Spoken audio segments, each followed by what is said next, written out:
s'appelle Et si le Christ était notre PDG, donc pour faire le lien entre... Et voilà, et si le Christ était votre PDG.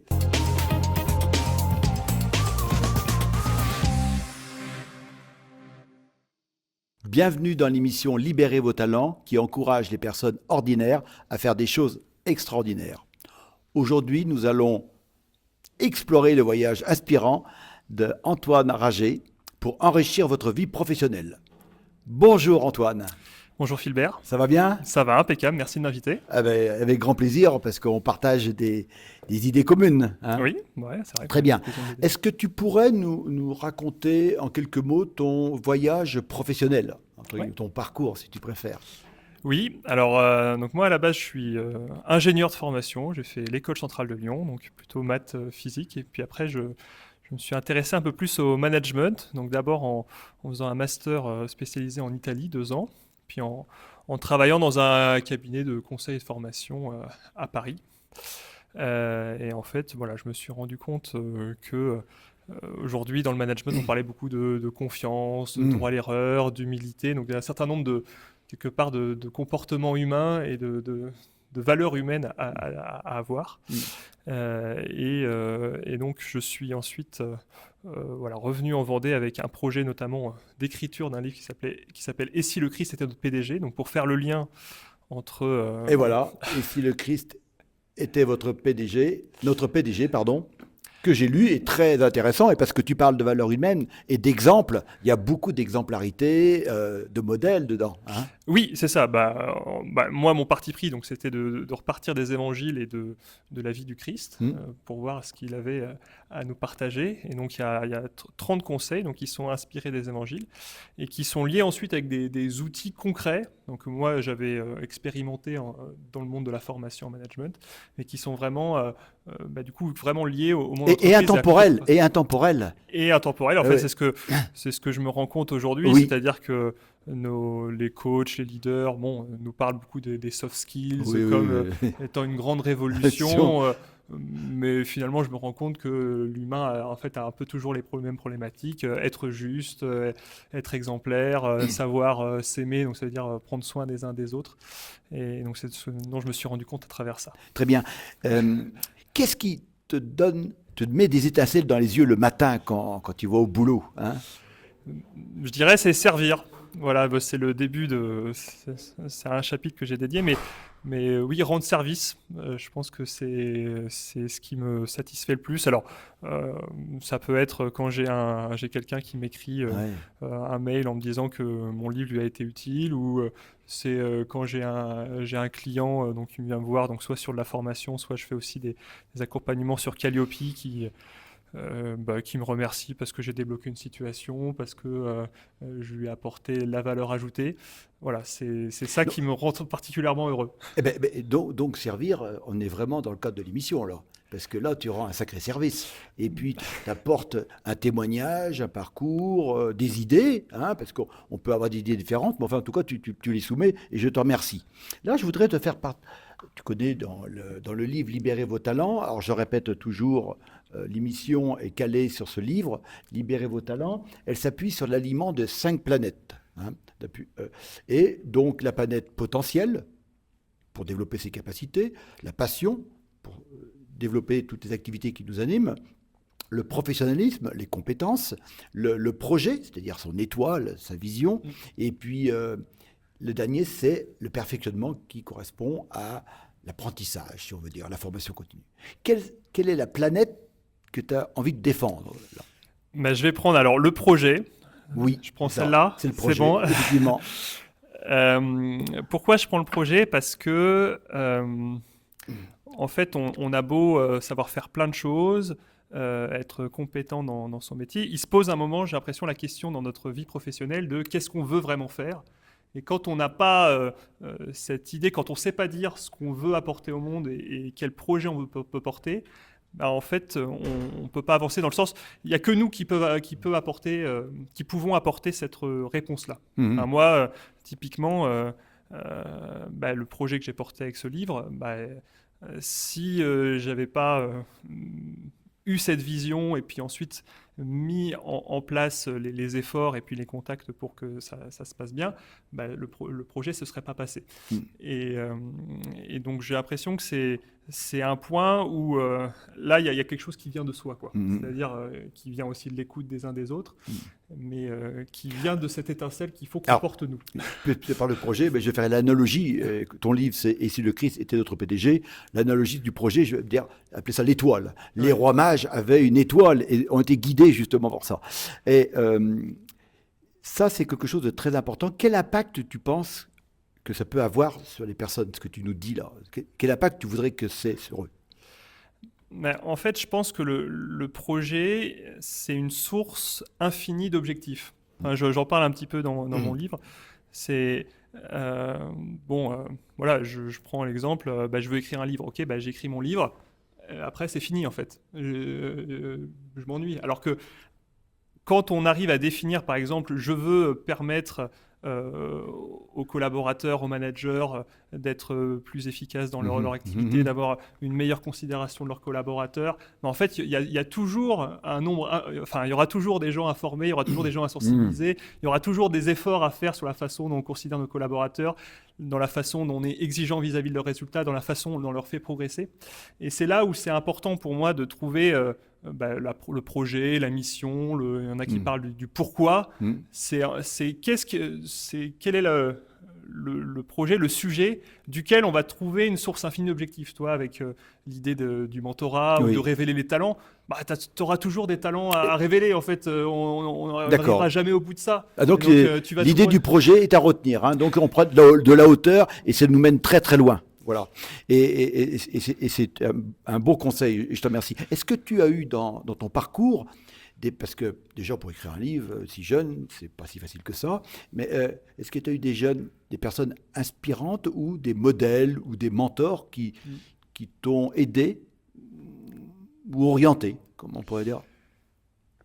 Oui, alors moi aujourd'hui, j'ai pas mal de gens, par exemple sur LinkedIn, que j'ai pu rencontrer et qui sont source d'inspiration. Alors je pense à un monsieur qui s'appelle Hervé Jouffre, qui est un ancien militaire et qui justement est pas mal suivi parce que justement il fait la balance. On a eu pendant un temps un mode de management qui était beaucoup axé sur la bienveillance, sur l'attention à l'autre, alors ce qui est très important. Mais le côté militaire a ça, mais apporte aussi une forme d'exigence, de discipline, de se dire il peut pas y avoir que la bienveillance, il faut aussi qu'il y ait une forme de rigueur. Et puis voilà, puis le travail c'est dur. Il y a aussi des moments difficiles. Et je pense que la société a un petit peu un point de bascule. On a besoin de retrouver cet équilibre entre, certes, il y a des entreprises où c'est du despotisme, on n'a pas du tout de considération vers l'humain, et donc là, on a besoin d'apporter un peu plus ça. Mais à l'inverse, il ne faut pas non plus tomber dans un monde un peu bisounours. Comme ça. Comment tu arrives à équilibrer justement, parce que je sais que tu as une activité pas débordante, mais bien chargée. On peut le dire, tu es le président de la Jeune Chambre économique de Vendée. Alors, Roche-sur-Yon, oui, tout à fait. Roche-sur-Yon. En même temps, tu es à ton compte. Bon, voilà. Comment tu arrives à équilibrer cette vie privée, vie professionnelle? Oui. Déjà, en effet, j'ai un choix de vie et de carrière aujourd'hui en étant indépendant, où clairement, je fais pas toujours le choix de maximiser mon chiffre d'affaires. Alors, j'ai des objectifs de chiffre d'affaires qui me permettent de vivre bien, correctement. Après, je pense que je pourrais gagner encore mieux ma vie en travaillant en 50 heures, 60 heures dans un cabinet parisien. Mais moi, je fais le choix donc d'avoir cette activité et aussi de donner de mon temps. Alors, moi, j'ai fait un podcast où je t'ai invité. Ça, c'est des choses que je fais de manière bénévole. La Jeune Chambre économique aussi, c'est quelque chose que je fais bénévolement. Voilà. Après, aujourd'hui, j'ai pas d'enfant, donc effectivement, c'est un paramètre aussi qui me permet d'avoir ce temps-là. Mais je pense que ça va te prendre du temps. Ouais, ça va me prendre du temps aussi. Voilà, je sais bien. Je te le dis. Et ce qui est intéressant aussi, c'est on voit que tu as grandi en permanence. Comment tu as fait pour grandir en permanence, te perfectionner? Quelles sont les astuces, hein? Déjà, c'est partir du principe qu'on a toujours à apprendre. Enfin, je veux dire, il n'y a rien de pire que de s'estimer sachant. Tu connais peut-être ce qu'on appelle l'effet Dunning-Kruger. Non. C'est de se dire que Alors, les gens qui ne connaissent rien d'un sujet se pensent beaucoup plus compétents Ah oui, oui. que ceux justement Je qui connais. le sont. Parce qu'à Ouais. partir du moment où on commence à s'intéresser à une matière, en fait, on se rend compte de son Oui, ignorance oui. et de sa grande humilité vis-à-vis de la matière. Et donc, et justement, je pense que cette curiosité d'essayer de connaître un petit peu les choses et d'avoir cette humilité quand on, même sur le management, hein, de se dire, bon, en fait, il y a des gens qui savent et puis je vais poser des questions ou je vais me renseigner pour apprendre à savoir. Mais en fait, c'est cette petite démarche-là qui nous permet de nous rendre compte de l'immensité du sujet et encore de la quantité de choses qui nous restent à apprendre. Oui, mais il y a la curiosité, effectivement, il y a beaucoup de choses à prendre, mais après, il y a l'organisation, Oui, il y a les choix à faire. bah, les choix, oui, bah, moi c'est vrai que j'ai toujours aimé me former, enfin, même dans mes 2 années d'expérience d'expérience professionnelle en salariat, je passais au moins 10 journées en formation à me développer sur de nouvelles thématiques. Et encore aujourd'hui, ne serait-ce par la Jeune Chambre économique, Mhm. on a des sessions de formation qui nous sont proposées 4 fois par an. Mhm. Et c'est des rendez-vous que j'apprécie beaucoup pour maintenir et développer mes compétences. Oui, on ne le dit jamais assez, mais participer à des réseaux, c'est aussi un moyen de se maintenir, de s'éveiller, de partager, de découvrir des choses, et puis des fois de confronter aussi, hein, parce qu'on a des points de vue différents. Aujourd'hui, on le sait, il y a à peu près, on dit, 8 personnes sur 10 qui voudraient se reconvertir ou évoluer différemment, certains dans l'entreprise, d'autres en dehors de l'entreprise. Quels conseils tu pourrais leur donner justement pour rebondir ou évoluer professionnellement? Oui, alors il y a la question du projet. Je veux dire, si vous savez pas ce que vous voulez faire,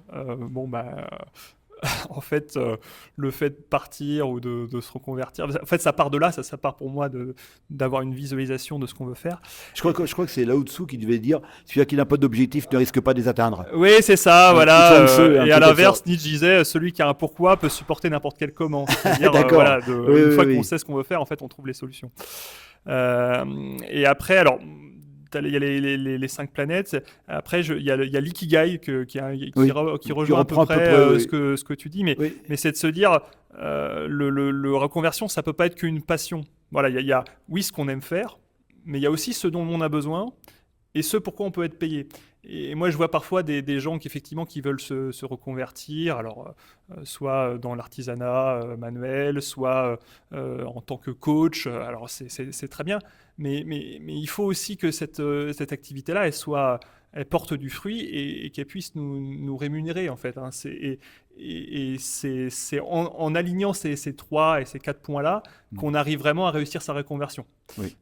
Il faut avoir la vocation quand même, parce que je vois beaucoup de personnes moi, qui me disent qu'ils voudraient être formateurs, coach ou Ouais. consultants, mais parce qu'ils ont quitté un métier, mais est-ce qu'ils ont la vocation? Il T'as y a la raison. vocation et donc c'est là où il faut se confronter à la réalité. Se dire Oui. bon bah c'est bien de Ouais. tenter, Donc, mais au bout de voilà, si au bout de 2 ans on n'a pas fait de chiffre d'affaires et que on continue à se prendre des portes, bon, faut on se peut rendre à l'évidence, comme on dit. Hein, voilà, on d'accord. peut laisser 6 mois de plus, mais à un moment donné il D'accord. faut voilà, se confronter à la réalité. Alors, on voudrait pas briser cette chaîne inspirante, justement, de partage, de parcours et de bonnes pratiques. Euh, je demande toujours à mes invités de me donner un, voire 2 noms de personnes qui ont un parcours, pas forcément exemplaire, mais atypique ou qui, qui, qui mérite d'être échangé aux auditeurs. Est-ce que tu aurais un ou 2 noms à nous communiquer?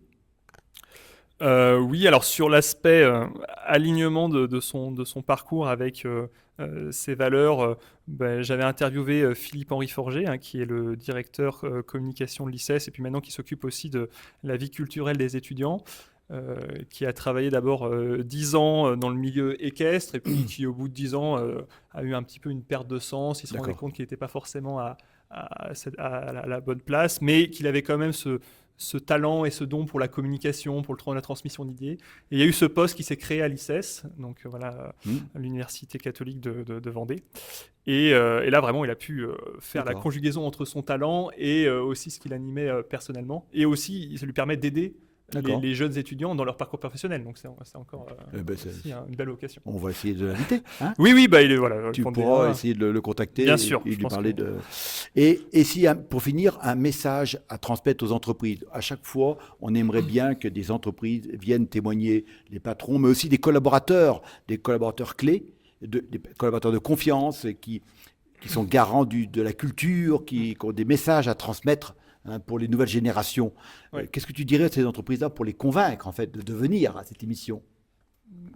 Déjà, je trouve que dans le choix de tes intervenants, il y a des projets qui ont beaucoup de sens. Moi, je pense que il y a des questionnements aujourd'hui avec la nouvelle génération. On dit que la nouvelle génération, elle ne veut pas travailler, qu'elle est trop exigeante, etc. Je pense que l'enjeu qu'on a un petit peu dans les prochaines années, c'est de trouver cet équilibre entre l'exigence du monde du travail. Et ça, je pense que ta génération a ça à nous inculquer, de se dire... Voilà, il y a une exigence, il y a des difficultés, et parfois je pense qu'il y a des jeunes qui sont un peu déconnectés de cette réalité-là. Et en même temps, je pense qu'on a aussi un regard nouveau à apporter sur, je sais pas, la question de l'écologie, sur la question justement de l'équilibre vie pro, vie perso, et je pense que tout n'est pas à jeter non plus dans les aspirations de cette nouvelle génération. Donc c'est bien justement, cette nouvelle génération, peut-être, oui, ils auront des témoignages à transmettre sur comment ils voient la vie et sur l'écologie et tout ça. Eh bien, écoute, je te remercie pour ce partage. On va remercier aussi la Fondation Amipi de nous avoir invités dans ce lieu agréable. Hein. Et puis, comme je le dis à chaque fois, pas moi, mais la citation de Ralph Waldo Emerson, qui est un philosophe américain, « N'allez pas là où le chemin peut mener, allez où il n'y a pas de chemin et laissez une trace. » Et j'ajouterai votre trace. Et à bientôt pour une nouvelle trace inspirante. Merci, au revoir. Merci Philbert.